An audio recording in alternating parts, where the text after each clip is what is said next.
Dito kami sa Coffee Project UST and kinakabahan ako talaga. Dahil lumabas na yung email ko sa UP. Ayan. Lumabas na yung email ko sa UP, which is yung dream school ko. Then, dito yung mga tropa ko para surprise din. Nanginginig ako. Nanginginig ako. Mag-exam lang. Mag-exam ka dyan. May mga sinagutan ka. At anong pinasa mo? Kaya, kung mag-exam pa lang ako.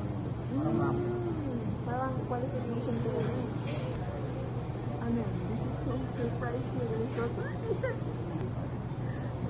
Ito, oo. Refer Refer sa degree number program. Ito. Tandaan mo yung GWAS. Civil, Comsci.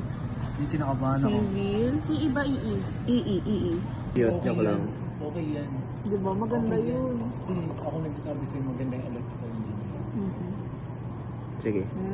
Ayun o, if your application has been referred, please refer to the primer. If the program that you qualify So, for... anong conclusion? Pasado? Hindi, Hindi ka papasa.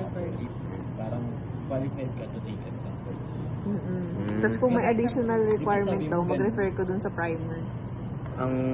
Ito yung parang nagawa kami kasi ang required sa civil engineering. Oo, tsaka sa mechanical. Sa mechanical, 1.5. Yun yung GWA ko is 1.53. Ang konti lang. Pero siguro, iba yung computation nila sa GWA dun sa akin. Kasi magkaibang school yun. So, okay lang kasi hanggat maaari, makapag-school. So, ayun.